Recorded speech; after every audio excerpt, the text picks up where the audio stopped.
Hello and welcome to RJI Insight, where we put a spotlight on some of the programs, projects, and research here at the Reynolds Journalism Institute that help journalism get better, faster, and smarter.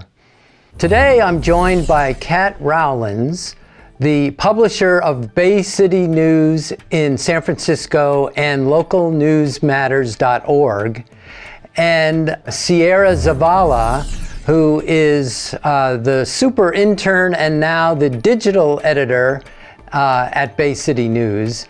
And we're going to talk about the project they did to improve local election coverage. Welcome, Kat, and welcome, Ciara.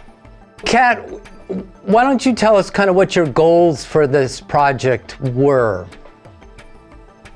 Yeah, so at Bay City News, we cover 13 counties in the region, and the bread and butter of our work is really around civic coverage, and that includes election coverage. So typically, we do a lot of preparation before an election, and then all hands on deck to figure out how to cover the results as they come in, analyze the numbers, distribute them to our other media clients as well as the public. And it's just a Herculean task. And we know that this is true for every local newsroom in the country, really, trying to figure out how to put all of those limited resources you have into a very tight spot to bring that to your audience. So how do you make it happen more efficiently? And with the advent of a lot of new tools, particularly AI, we thought we might be able to solve this problem specifically at the local level. And our goal was to figure out if we could use these new tools to save ourselves time and allow our staff to do really more important work. So instead of data entry, they would actually be able to interview the winners and losers, make sense of the results, provide the analysis, make meaning for our audience. So that was the primary goal. Yeah, that's terrific. And we'll talk a little bit about how you accomplished that. But just kind of right away, looking back, what are one or two of the biggest takeaways from the work that you did? I would say that to not be afraid of trying out new tools was one of the biggest takeaways. We really had to teach ourselves and not be afraid of making mistakes or not doing it perfectly the first time.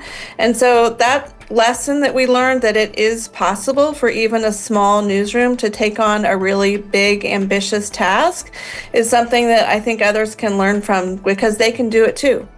Yeah, so let's talk to the person that learned that lesson the most. Ciara, how did you approach working with AI for this project? Because it really played a critical role in what you could get done. Kind of like what Kat was saying, I really came in with an open mind. I knew that AI is constantly evolving and there was no right or wrong way to go about it. So I knew I kind of had a big path to kind of experiment and play around with it. And like Kat was saying, it wasn't perfect the first try, it wasn't perfect the second try, and it definitely wasn't perfect the third try. So it took a lot of effort and a lot of troubleshooting and a lot of piecing things together to finally figure out, the best code for us and how to put it on our site. In terms of thinking about other folks using this, both Kat and Ciara, what suggestions would you have on how folks can make the most of the playbook that you guys have created? One thing that I really loved about the outcome of this project was that it was a really good user experience. And we talk a lot about doing work that serves the audience. And so getting feedback along the way, testing things so you get reaction from both internal and external users, and then just sort of trusting your gut about putting yourself in their shoes. Like if I were looking for information about what was happening in my city or my county, what might I ask? What might I look for? The playbook does a nice job of walking you through all those steps. I think that kind of the biggest suggestion is to come into a project like this with a really open mind and creative mindset. And I don't think this playbook will necessarily fit every single newsroom. I just want these newsrooms to know that they are able to do it. They are able to facilitate this type of project with the use of AI. Yeah, that's great. That confidence and open mind, very important. So, all right, well, you can read more about Kat and Ciara's work and their local election playbook on our website, rjionline.org. From the RJI studio, I'm Randy Picht. Thanks for watching.